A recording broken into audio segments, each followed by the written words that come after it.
Hello everybody and welcome back to the complete Unsolved Iceberg. So today we will be going into Tier 2. As you can see, we finally made it to the tip of the iceberg. It definitely gets a lot weirder from here. I can say that in doing a lot of this research, I found that in the first tier I knew probably 90% of the topics easily. This one I knew probably 50% maybe. So from here on out, it definitely gets far more obscure. As you can see here, hold on. As you can see here, these are all the entries on Tier 2. We're going to do about half of them today. If you want to see the complete iceberg, as always, I will put a link to it in the description below.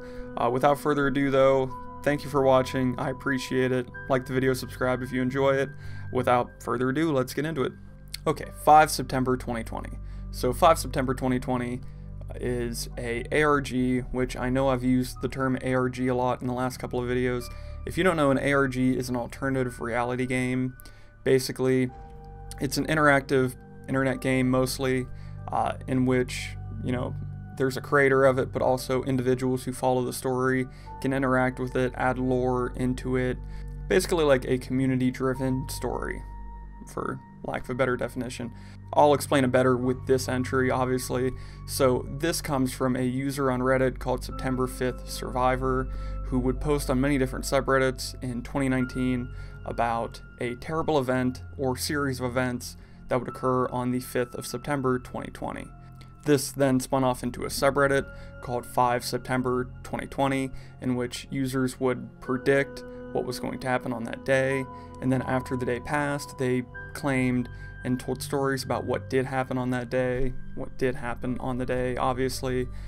And now this has been spun off into another subreddit called 5 September 2024, which is basically playing the same game.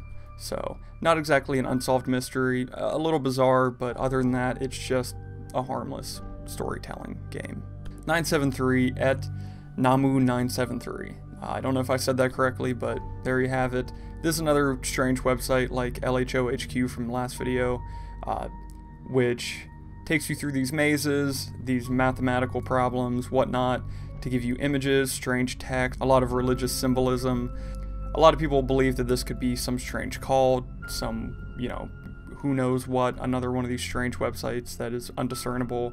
However, it is most likely just a website made by an artist by the name of David Dennison, as a lot of the art on the website is his art.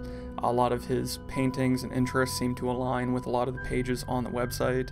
So while that's not 100% confirmed, it is most likely just a work of art by an artist.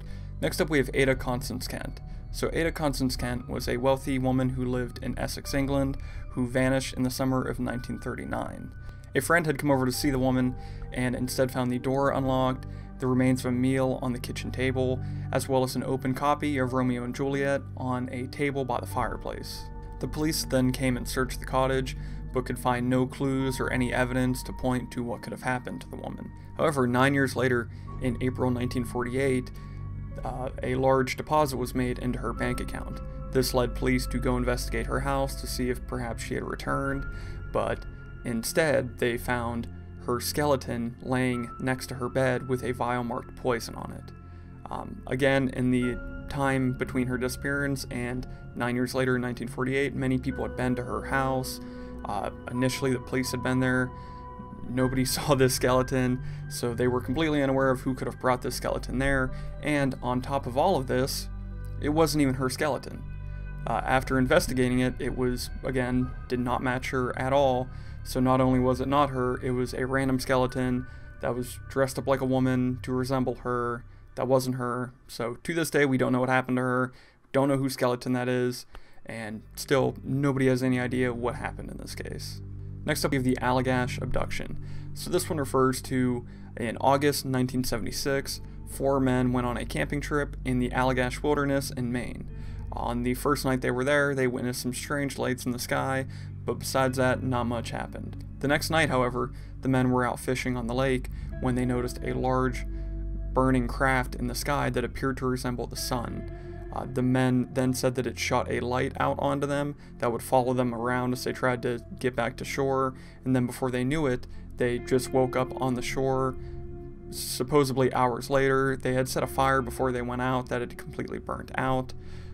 They continued to stay there for the rest of their camping trip, which seems wild to me. However, when they got back a few months later, some of the men experienced nightmares about that encounter. Then all 4 of the men went under deep regression hypnosis and all recounted these terrifying memories of being abducted by aliens, basically these terrifying looking creatures, experimented on, getting samples collected from them, and all manner of terrifying behavior.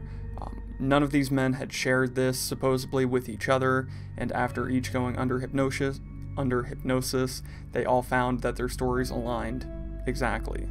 All 4 of these men took a polygraph test. All 4 of them passed. A lot of people say that, like in all of these cases, perhaps they were influenced by TV programs they could have saw at the time. However, it is very interesting that almost every single detail of their case, to the letter, that each man recounted lined up exactly. So, I don't know, this is one of the most believable UFO encounters, in my opinion, a lot like the Travis Walton fire in the sky, but look into it yourself. Next up, we have the Area 51 caller. So this one refers to a broadcast of Coast to Coast AM with Art Bell on September 11th, 1997, in which he was doing an open call-in show asking for people who had worked at Area 51 to call in and give their experiences. It was during the show that a man called in and claimed to have worked at Area 51 and had recently been let go.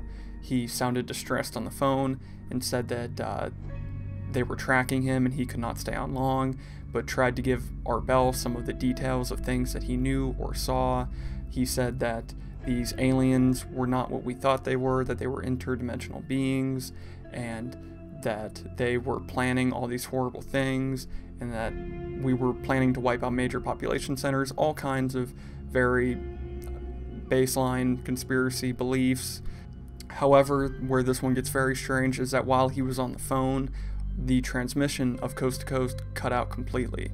This rarely, if ever, happened before to the program, so the fact that this happened while this man was on the phone claiming to have all of these intense government secrets is pretty convenient, if you ask me. People have come out since then claiming to be this caller, saying that it was all a hoax, which, to be fair, it probably was, but I will put a link to this one in the description so you can listen to it for yourself. It's very interesting. Area 51 caller. Next up, we have Astral Projection. So Astral Projection is this idea that you can initiate out-of-body experiences at will or through deep meditation to separate your physical body from a quote-unquote astral body that you can then leave and travel about a astral plane. Basically, it's a lot like remote viewing, where you can take yourself and go to, say, the moon and look around on the moon. I've covered this on my live show before, talking about a man named Ingo Swann, who claims in 1978 that he left his physical body and went to Jupiter and recorded a bunch of things that he saw there that then did, in his defense, turn out to be true. There's a lot of people on the internet now that you can find, just do a little bit of research, that will give you guides on how to do astral projection. I've never done it myself, I can't speak to the validity of it, but that's astral projection. Next up, we have the Axeman of New Orleans. The Axeman of New Orleans was a serial killer who was active from May 1918 till October 1919. As the killer's name implies, most of these killings were done with an axe, usually belonging to the occupant of the home in which he attacked. A lot of these attacks did not seem to be motivated by burglary or anything like that, as no items were ever found missing from said homes. A lot of people believe that, as an explanation to this, it could have been mafia related, because a lot of the victims were Italian immigrants or Italian Americans. However, that's obviously never been proven. Also, famously, the Axeman was a fan of jazz music, apparently. On March 13th, 1919, a letter appeared in local newspapers, supposedly from the Axeman, saying that he would pass over the town that night, and that anybody listening to jazz music would be spared from his axe. And on that night, every single jazz club, every single house in New Orleans blared jazz music. If you didn't have a radio, you went to somebody's house with a radio, or you went to a jazz club, and thankfully nobody was killed that night. So As far as suspects go, there wasn't really anybody taking that seriously. To this day, he's still somewhat of a legend in pop culture in New Orleans, so there you have it, the Axeman.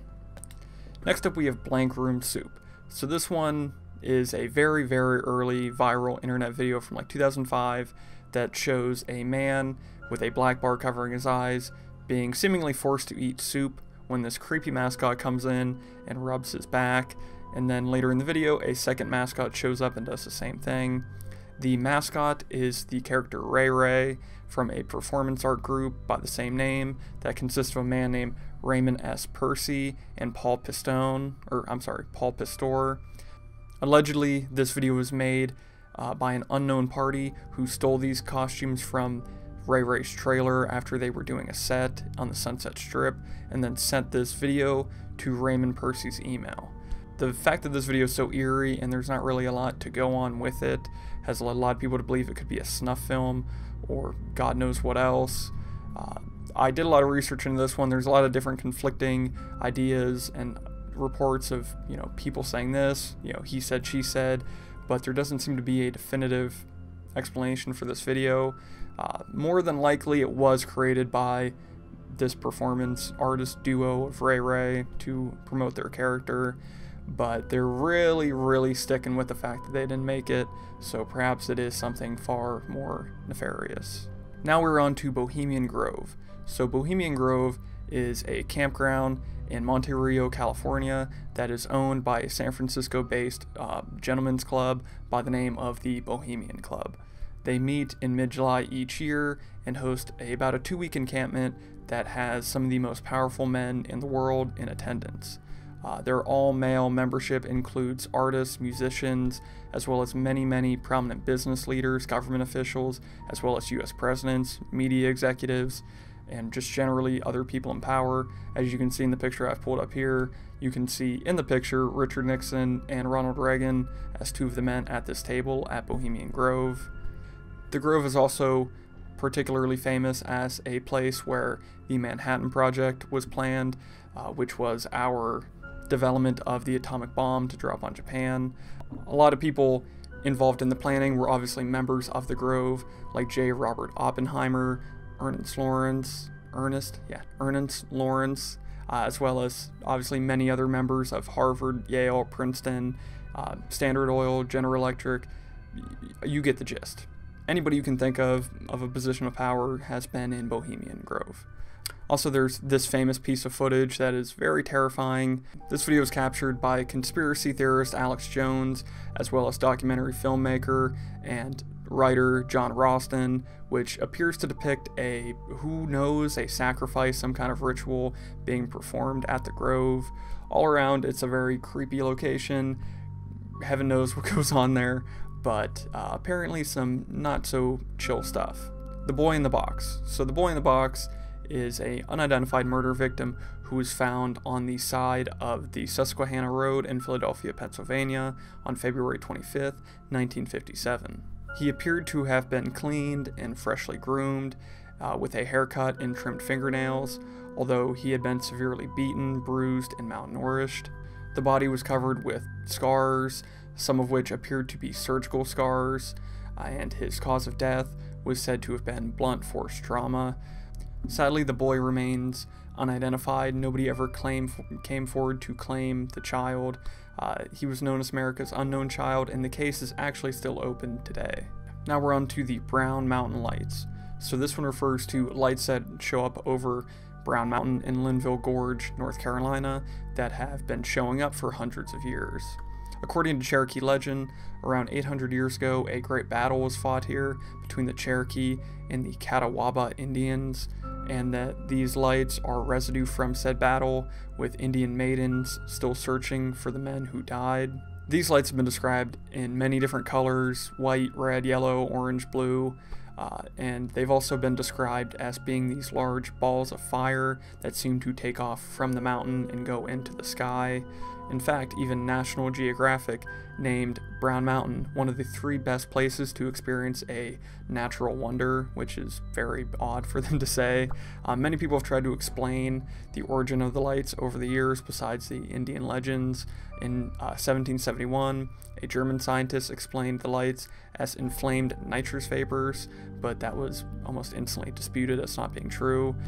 In 1913, the U.S. Geological Survey tried to explain the lights by saying they were the headlights of a locomotive. However, after a landslide took out that section of track, people still continued to see these lights.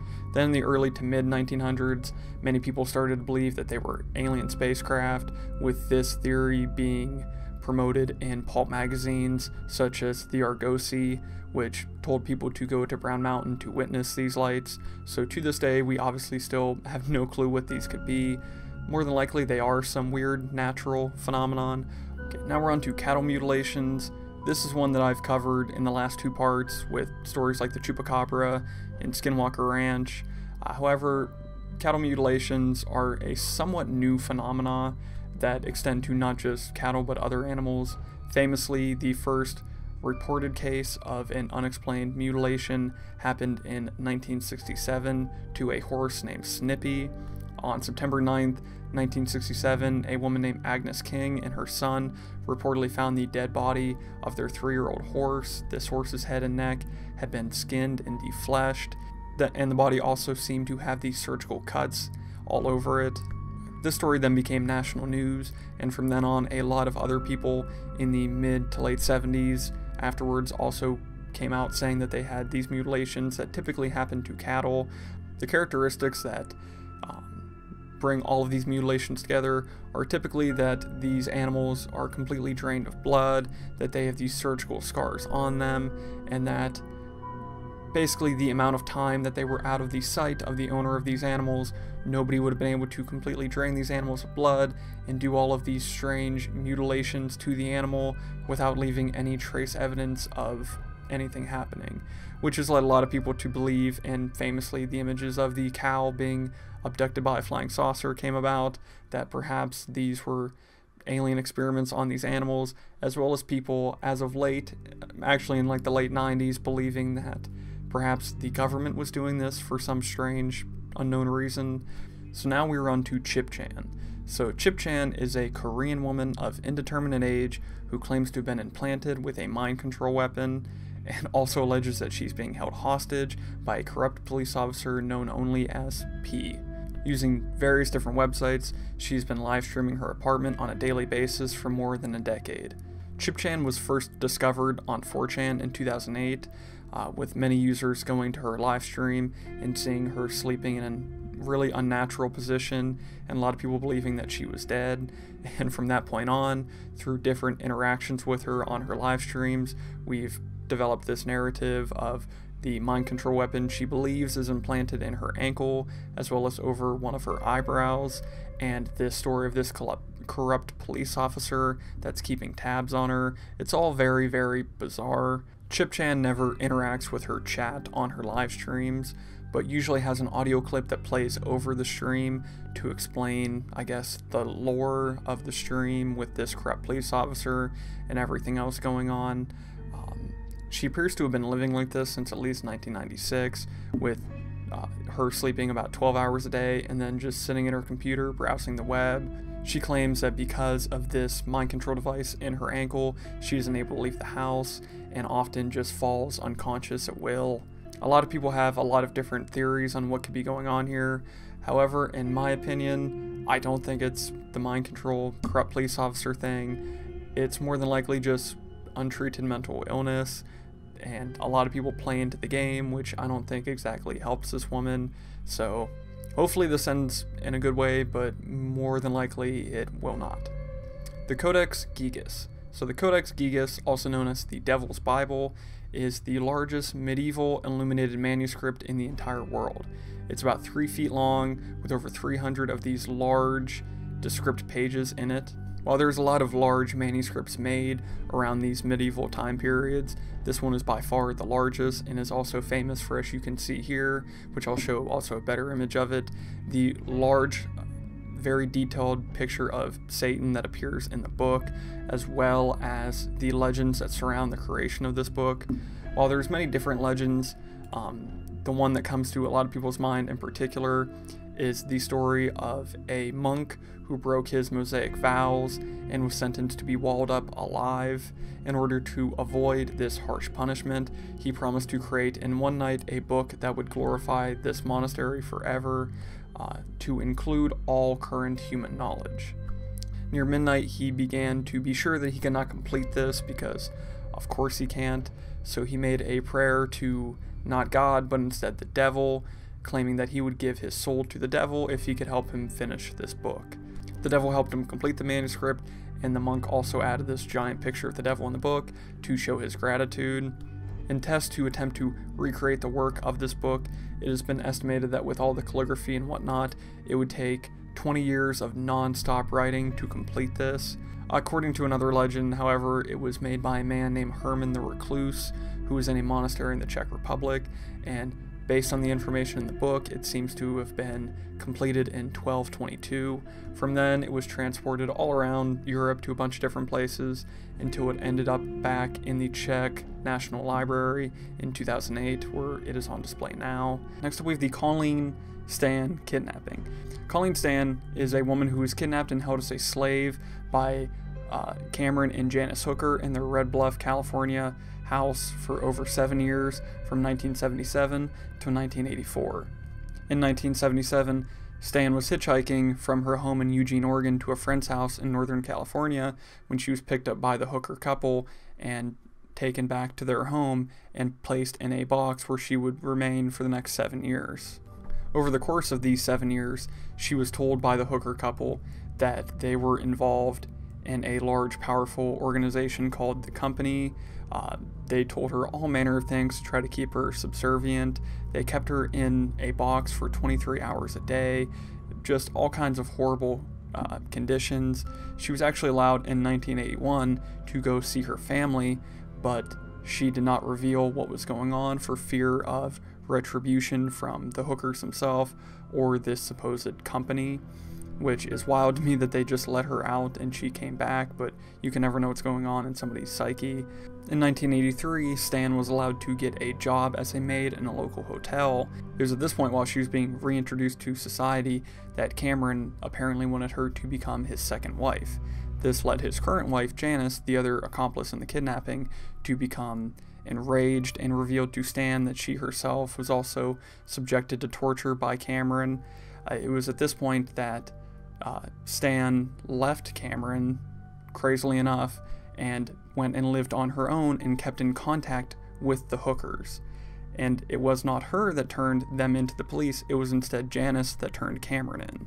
This case is obviously solved, but it is a very, very good case of, I guess, Stockholm Syndrome, but of just general brainwashing, and you can't really blame this woman for just kind of leaving. They say escape, but she didn't really escape. They just kind of let her reintegrate into society. Just all around a strange case, and I'm sure something that a lot of people in the FBI as well as psychologists study to this day. Okay, next up we have the crystal skulls. So the crystal skulls are these artifacts that are claimed by their finders to be these pre-Columbian Mesoamerican artifacts. You probably know them from the Indiana Jones movie.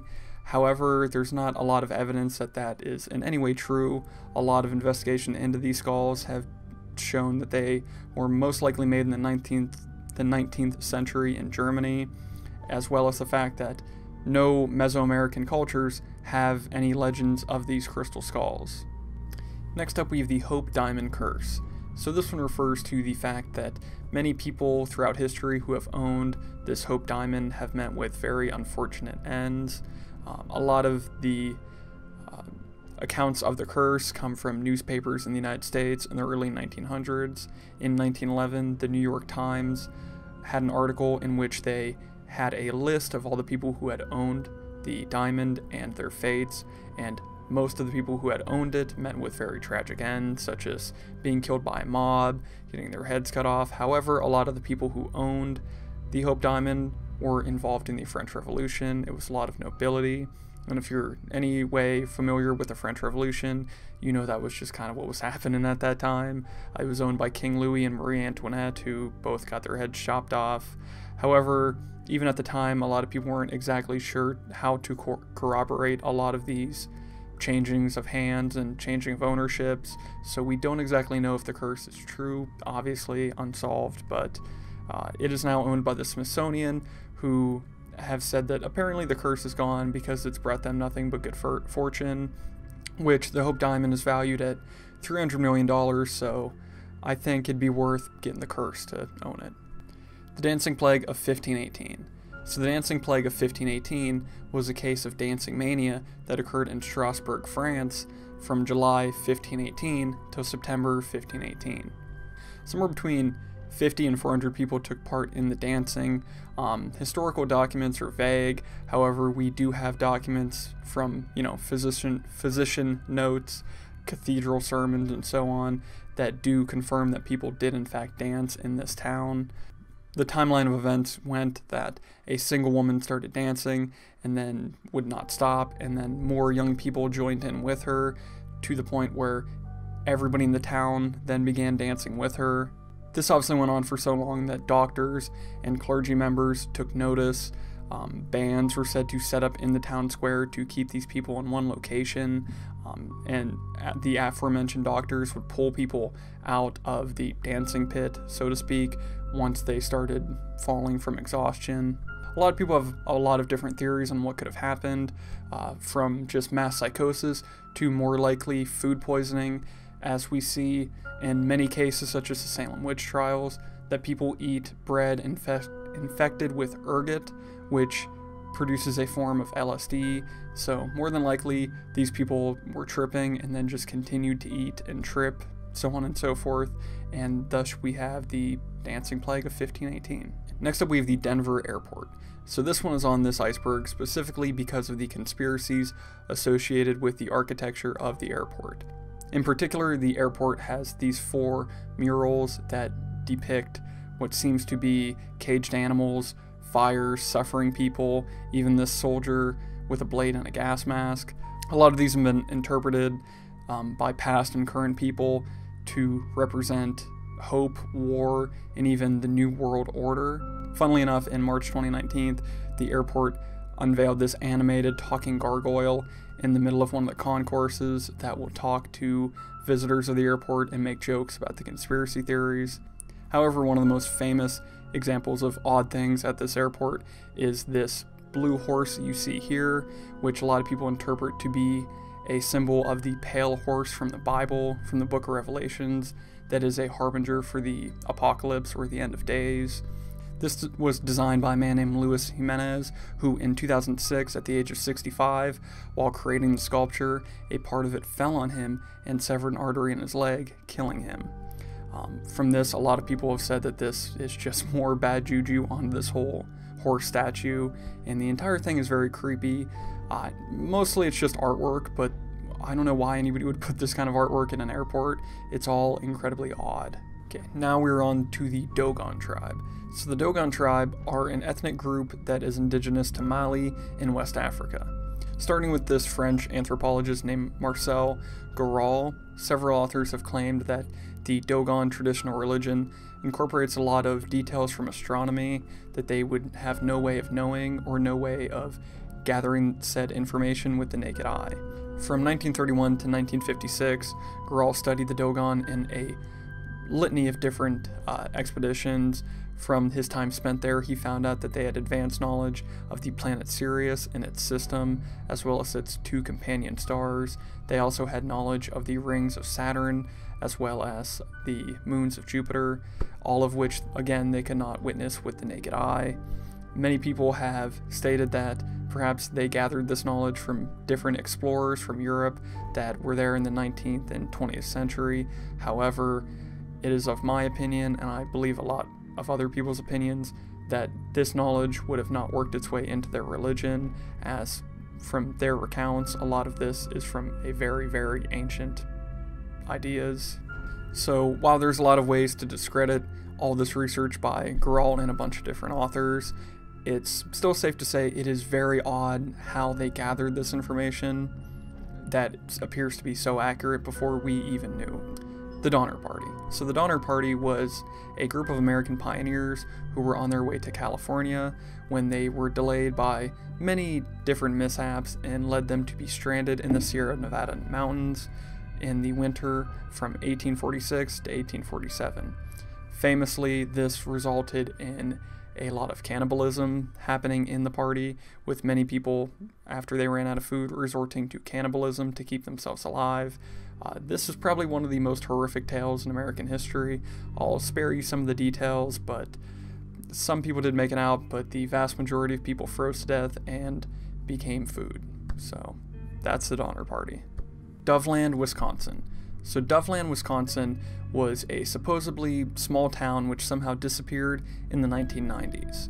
Some people from Wisconsin allegedly have shirts, mugs, and other souvenirs from the town, as well as claiming to have been to the town or have relatives that lived in the town. There's also been a digital quote-unquote ghost trace of the town on Google, where many people stated that they would search and Google would autocorrect their search when they were looking for something similar to Doveland, Wisconsin, and then lead them to 0 results, which is a little bit strange. Some people have come up with theories about what this could be. More than likely, it's an ARG, like we talked about earlier, people claiming this town existed to make up a lore around it. People also state that it could have been one of those Mandela effect situations where, in a large scale, I will say, where this entire town just shifted into a different reality. However, most likely this is just a case of a town that sounds similar to Doveland being mistaken, so on and so forth. And as much as I looked, I could not find a lot of reliable merch that people claim to have got from Doveland, Wisconsin. Dulce Base. So Dulce Base, or Dulce Base, is the subject of a conspiracy theory claiming that there is an alien and United States government jointly operated underground base near Dulce, New Mexico. Claims of alien activity in this location first arose from a man named Paul Benowitz, who is a businessman in Albuquerque, New Mexico. Starting in 1979, Benowitz became convinced that he was intercepting electronic communications from alien spacecrafts to an installation outside of Albuquerque. By the 1980s, he believed that he had discovered this secret underground base near Dulce, populated by gray aliens, as well as many other species of aliens, as well as humans. This story spread rapidly in the UFO community, and by 1987, a UFOologist by the name of John Lear claimed that he had independent confirmation of this base's existence. On top of all of that, there was a man by the name of Phil Schneider who claimed that he had top secret security clearance, who had helped build the base and was even involved in a battle inside of the base, and would do different talks and whatnot where he would show the supposed scars that he had from getting hit with energy weapons of some kind. And a little note on him, he also wound up dead under very mysterious circumstances in a supposed suicide that did not really look like a suicide. So obviously, as you can see, many different independent people over the years have continued to promote this conspiracy theory. However, there's obviously, like in all of these cases, not a lot of actual evidence of this, except for Phil Schneider, if you believe him. Next up, we have the Eilean Moored Lighthouse Mystery. On December 15th, 1900, a ship noted in its log that the light in the lighthouse on Eilean Moor was not operation under poor weather conditions. When the ship docked in Leith on December 18th, 1900, the sighting was passed on to the Northern Lighthouse Board. A relief vessel was sent out to the island, however it did not reach the island until the 26th because of the aforementioned poor weather conditions that were happening at the time. On arrival, the crew of this relief vessel noted that the flagstaff had no flag, none of the usual provision boxes had been left on the landing stage for restocking, and more ominously, none of the lighthouse keepers, which were Thomas Marshall, Donald MacArthur, and James Ducant, as well as a fourth man who was on a roaming relief, were there to greet them on shore. They found that the entrance door as well as the main door of the lighthouse were closed, the beds were unmade, and the clocks were unwound. There were no sign of any of the keepers, neither inside nor outside of the lighthouse, anywhere on the island. The relief found that everything on the east side of the island was intact. However, that was not the case on the west side, where they found that a box that was about 100 feet above sea level had been completely destroyed, as well as iron railings being bent and an iron walkway being ripped off of its supports. They also found a 1-ton rock that had been displaced from its usual position. An official investigation concluded that the men, all 4 of them, had somehow all went down to the west side of the island, and a giant wave had washed them out to sea, which, to be honest, seems to be the only plausible explanation for what could have happened.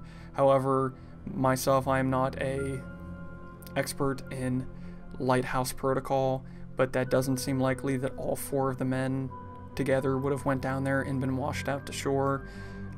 This wasn't their first time being in a great storm, so with the amount of damage that happened to the island, that does not seem to simply happen with just a great storm. It seems like something more supernatural could have happened to them, but for now, I guess we have to leave it with the official explanation. Okay, next up on the iceberg, we have Erratas. So Erratas is the name of an alleged computer algorithm that is said to conduct data surveillance on anybody who searches for that particular word on the internet, while also leaving no trace of itself behind. Many suggest that the data collected by the algorithm is used by colossal companies like Google in order to develop an AI machine that can filter out humans, while other people seem to believe that it is a tool to remove copyright infringement from websites like YouTube. The theory of all of this started on where else but 4chan in 2015, where a man posted a supposed interaction he had with a woman.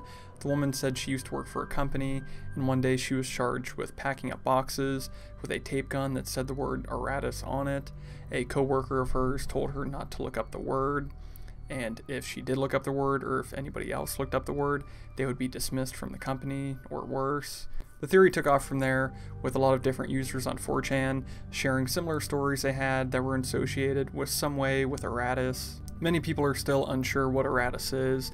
There's a lot of evidence of different YouTube channels and Twitter accounts that have been mysteriously deleted for trying to expose or talk about Erratas, and a lot of different connections have been made. For instance, there's this band called the KFC Murder Chicks who had a producer by the name of DJ Roswell that people believe could have been responsible for creating this entire tale and forming it into some kind of ARG to help promote the band or himself. Okay, next up we have the Fresno Nightcrawler.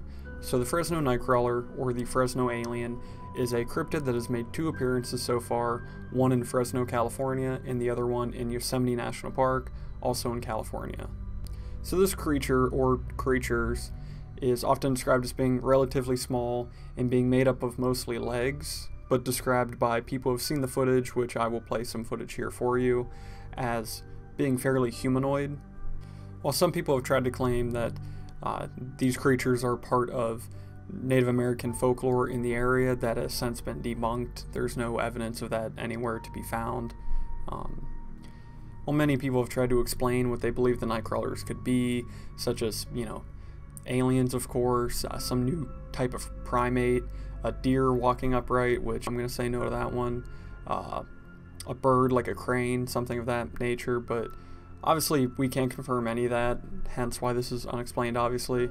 But out of all the cryptid cases like this one's definitely the most bizarre when it comes to explanations of what this could be. So yeah, definitely trends on the side of the bizarre scale, I'd say. Next up we have Fun Time Kids Care. So this entry refers to the fact that there is this daycare in Salt Lake City that a user on Reddit in 2015 posted about and said that he had never seen kids enter or leave the place. Soon after, a lot of other people chimed in on this thread, saying they lived in the area and also had never seen kids come in or out. This led, obviously, a lot of people to speculate what this place could be, if it was a front for something, if it was a CIA black site, an organ harvesting operation, something somehow even worse than that. However, it seems to me that most of these conspiracies come from the fact that it is a very dilapidated, kind of creepy looking place to be a daycare center, but in all the research I could find, it seems like people in the area have seen kids come in and out of it. It seems to operate like just a normal daycare for low-income individuals of the area, hence why it's a little dilapidated and sad looking, but other than that, it seems to be a very face level conspiracy that if you look into it a little bit, nobody in that area actually believes what people on the internet say about it. Okay, next up we have the Georgia Guidestones. So the Georgia Guidestones are these granite monuments that were set up in Elbert County, Georgia in 1980. A message containing a set of 10 guiding principles are engraved on the Guidestones, hence where they get their name, obviously. And those are in 8 different languages, which are English, Spanish, Swahili,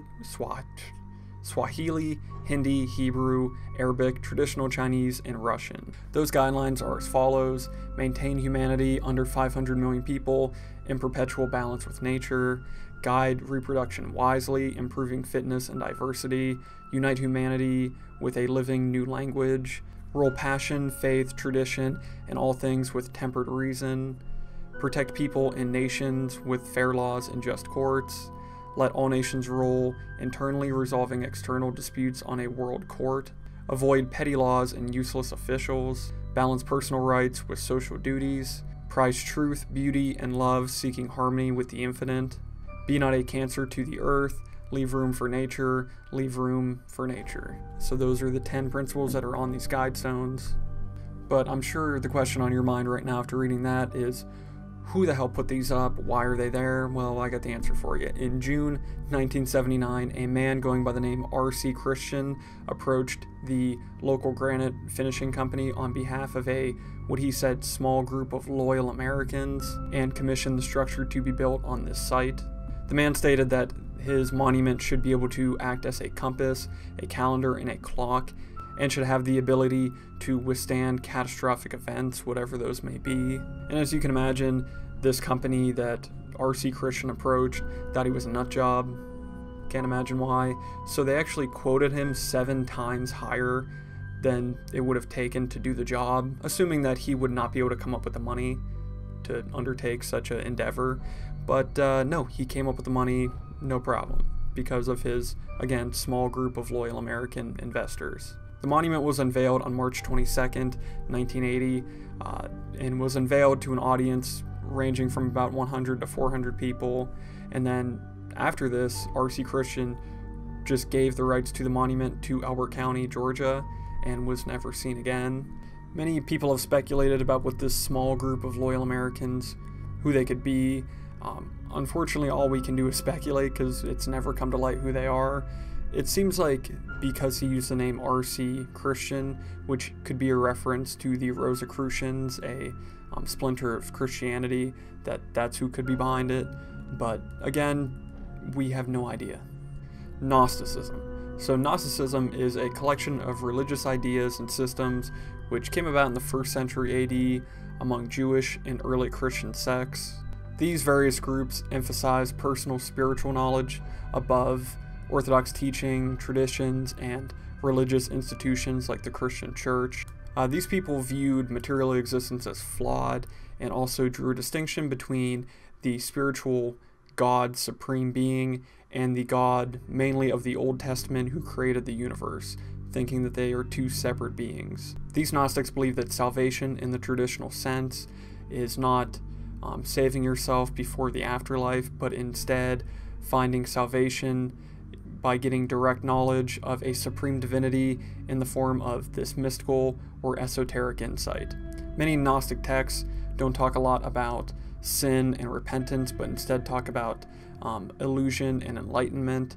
So to break it down far more simply than that, Gnostics really believe that the point of religion is to find a spiritual connection with the Creator and not so much the more on-earth, save yourself for an afterlife type of ideology. This one is a little bit complicated, but not that complicated. It's basically very, very early spiritualism that you see practiced in many different religions, and there's many other Gnostics in basically any religion you can find in the world. Okay, next up we have the Golden State Killer. So this one isn't exactly unsolved, but I'll do it anyways. The Golden State Killer was a name coined in 2013 by American crime writer Michelle McNamara to bring awareness to the string of cold cases that happened between 1974 and 1986. Because of the work that she put in, as well as others, in 2016 the FBI announced that they were doing a new national manhunt to try to find this person if they were still alive, and then in 2018 they arrested this man named Joseph James DeAngelo. The way they did this was a member of his family did one of those genetic genealogy 23andMe type tests, and they were able to cross-reference his DNA that they had from these old pieces of evidence, I'll say, and they were able to find some matches, tracked him down, got the killer. So back between 1974 and 1986, Joseph James DeAngelo was the original Night Stalker, which is the name that was coined to him by the press, and he got this name because he committed 13 murders, 50 rapes, and 120 burglaries in that time period. So it's a good thing they got him. I'm not exactly sure, like I said, the unsolved portion of this, but the fact that they used genealogy to get him is pretty insane. So shout out to Michelle McNamara, even though she sadly did pass away a few years ago. Now we're on to the Green Children of Woolpit. So this one refers to a legend of these green-skinned children that showed up in the village of Woolpit in Suffolk, England in the 12th century. The children, a brother and sister, were generally of normal appearance besides obviously their green skin. They were said to speak an unknown language and would only eat raw beans. Eventually they did learn to eat other foods and lost their green skin pigment, but as a result of this, the brother soon became ill and died. The sister did survive and eventually learned English and was able to tell everybody that she came from a place called St. Martin's Land, which was a subterranean world inhabited by green people. There are many different interpretations of this story. We know that it does show up in some books in English history up until now.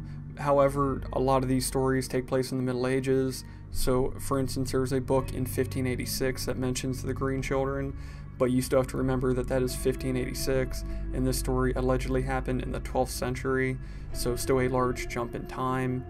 We don't exactly know what happened to the sister after this, or really any other details of the story, so perhaps it is just a local legend, or perhaps there is a subterranean land of green people under England, who knows. Next up we have HAARP. So HAARP stands for the High Frequency Active Auroral Research Program. It was initiated as a ionosphere research program jointly funded by the U.S. Air Force and the U.S. Navy. Its original purpose was to analyze the ionosphere and investigate the potential for developing ionospheric, I hope I said that correctly, enhancement technology for radio communications as well as surveillance. However, none of that is why it is on this iceberg. I'm sure, as many of you probably already know, HAARP is most famous for the conspiracy theory surrounding it, that it has the ability to control and weaponize the weather. As far as how this can be utilized, people believe that, such as a Russian military journalist once wrote, that they believe that we could flip the poles somehow with this facility, as well as many people believing you could cause, hurricanes, intensify different storms, so on and so forth, as well as a lot of people believing that those famous background hums you can hear in some part of the world, that these types of things are all caused by HAARP. However, I think it's more likely that to change the weather, you would use something like cloud seeding or any litany of other ways besides shooting radio waves into the clouds. Then again, I'm not a scientist, I don't know. Do your own research on if you believe that this can change the weather. Next up we have the Happy Valley Dream Survey. So this one refers to a bunch of posters that were put up in Portland, Oregon in 2015 that, as you can read on the screen here, stated that if you had been having strange dreams, to call into the phone number below and describe them. So while this seems, like just some stupid prank, whatever, people did call this number, and when they would call it, they would be greeted by a strange, robotic woman's voice who would ask them to recite their dream after the tone. It was later found out, and there's really no way to corroborate this, that there were a lot of people in that area having strange dreams, or so that's how the story goes. So after a few months, all these posters disappeared. Nothing was really heard of it again, nothing about this survey, until 2020, when in Utah, a bunch of these posters began appearing again. And like in the first instance, people would call in, hear a robotic female voice, ask them to repeat their dreams after a tone. They would do so, and then the phone would hang up. Except afterwards, in this case, you would get an automated text message afterwards thanking you for your input to the survey. And on top of that, many people who called the number in the Utah case said that they would receive phone calls from the very same number, but would never be able to pick the phone up when they called. Basically, the phone would ring for a couple of seconds and it would, hang up before you could pick up the phone. So whether any of this is real or not, I believe there's a smidge of truth in this, that these posters did exist. Somebody set up this phone line, but for what purpose, why they did it, we have no idea. Next up, we have the Highway of Tears murders. So this one refers to a stretch of highway in British Columbia in which a inordinate amount of women, mostly indigenous women, go missing and then are found murdered. The first of these cases happened in 1970 that we know of and continue to this very day. Some proposed explanations as to why so much murder happens in this stretch of highway is because of the poverty, drug abuse, widespread domestic violence, and failures of the foster care system in this area of Canada. Also, because of the high poverty rates, there is less car ownership, leading to a lot more hitchhiking on this stretch of highway. This stretch of highway is also very remote, and there's a lot of carnivorous animals, a lot of woods around, and it can be sparsely populated at times, which makes it almost a perfect zone to kill somebody in, as horrible as that is to say. However, as far as theories go on the killers, it's not as if this is believed to just be one killer. There have been many people found and tried and convicted for killing people on this highway, so it's not like we just have some mystery serial killer on the loose, although, to be fair, I'm sure there is serial killers on the loose on this highway. The unfortunate thing is that this is just a breeding ground for serial killer-like activity. Next up, we have Homunculus. So a homunculus is basically just a representation of a small human being. Why this is on the iceberg is because in the 16th century, a lot of alchemists believed that it would be possible to create a homunculus to serve whatever purpose they wanted it to. It has a lot of comparisons to the golem in Jewish folklore. A golem is basically the same thing except not small. It's a creature that you can create to serve you. So yeah, this one's pretty cut and dry, pretty basic. Homunculus, a little person you can create with alchemy. Okay, next up we have the Indiana Dunes Disappearances.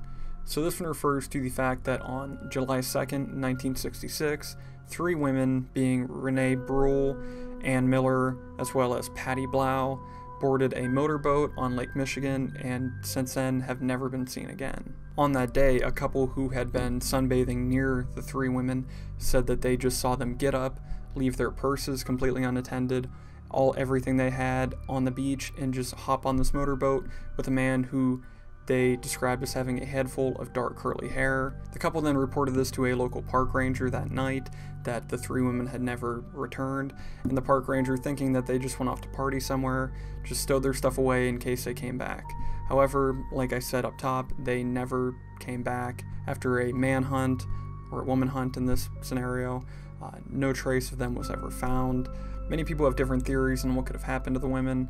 One of the prevailing theories is that one or more of them could have been pregnant, and because abortion was legal in Illinois at the time, they could have went to an abortion doctor that operated out of a boat, which I know sounds crazy, but apparently this is something that they did. And a couple that was known to perform these abortions was actually seen at that beach on that day, so it's possible that they would have went to get this abortion, something could have went wrong, and the other woman or other women that were not involved could have been killed to cover up the fact that a murder had taken place. Obviously, it's not that airtight of a theory, but besides that, we really have nothing else to go on. Like I said, this was in 1966, so unfortunately this case will probably never be solved. Next up, we have the Great Pyramid Inner Chamber. So this one refers to the fact that a few years ago, in 2017, it was discovered that there is a open void in the Great Pyramid of Giza that is obviously most likely a 100-foot long chamber. This chamber has not been investigated at all. The Egyptian government is notoriously stingy on who or what they allow to do research inside of these ancient sites, so perhaps sometime in the future we could get a look at what's inside of that chamber.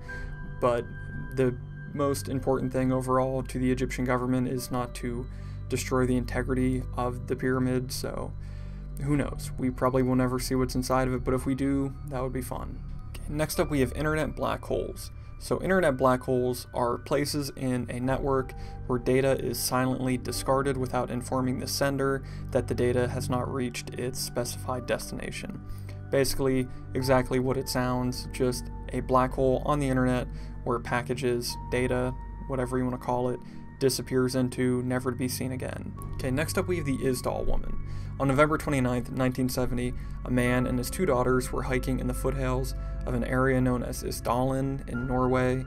After noticing an unusual burning smell, one of the daughters was able to locate a burnt, charred body of a woman.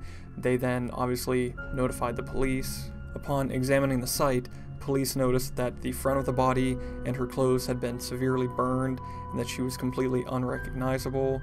They also located near the body, and these items were also affected by some sort of fire, was an empty bottle of liquor, 2 plastic water bottles, a plastic passport container, rubber boots, woolen scarf, nylon stockings, an umbrella, purse, matchbox, a watch, 2 earrings, as well as a ring. Burnt paper was all around the body, and underneath it was a fur hat that had been soaked in gasoline, and you can assume that's what soaked the rest of the area. Where this all gets interesting is that all identifying marks and labels on every item this woman owned had been removed or rubbed off. A few days later, investigators found a couple of suitcases that belonged to the woman at the local train station. In these suitcases were 5 100 Deutschmark notes, which were about $137 in United States money today. Among the other items, they found things such as clothing, shoes, which you would expect, as well as wigs, multiple different kinds of currency, including Swiss, Belgian, British, and Norwegian kroner, different maps, timetables, a pair of glasses with non-prescription lenses, sunglasses, cosmetics, as well as a notepad. As with the body before, all of these items were missing any kind of identifying information. Although the death would be ruled a suicide, an autopsy concluded that the woman had died from a combination of taking 50 to 70 sleeping pills, as well as carbon monoxide poisoning from inhaling the smoke, meaning she was alive while she burned. So very metal way to commit suicide, which is why that obviously is most likely not the case. If this information seems like it's leading in one direction, you're correct. A lot of people believe that this woman was a spy, hence why she had all the identifying marks taken off of her clothes very deliberately. Again, that is a very odd thing to do, obviously.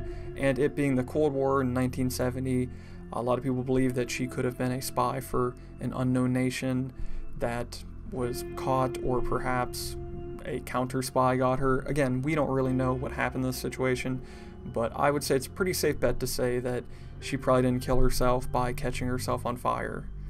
Just my 2 cents. And that would do it for part 1 of tier 2.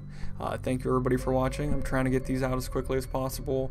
I don't know if they're going to be coming out every week like they have been, just because of, you know, the amount of research that the rest of this iceberg is going to take. So if not, bear with me. I'm going to get them out as quickly as possible. But like I said, appreciate the watch. Like, comment down below if you think I can do anything better. I'd appreciate it. And with that said, see you guys in the next one.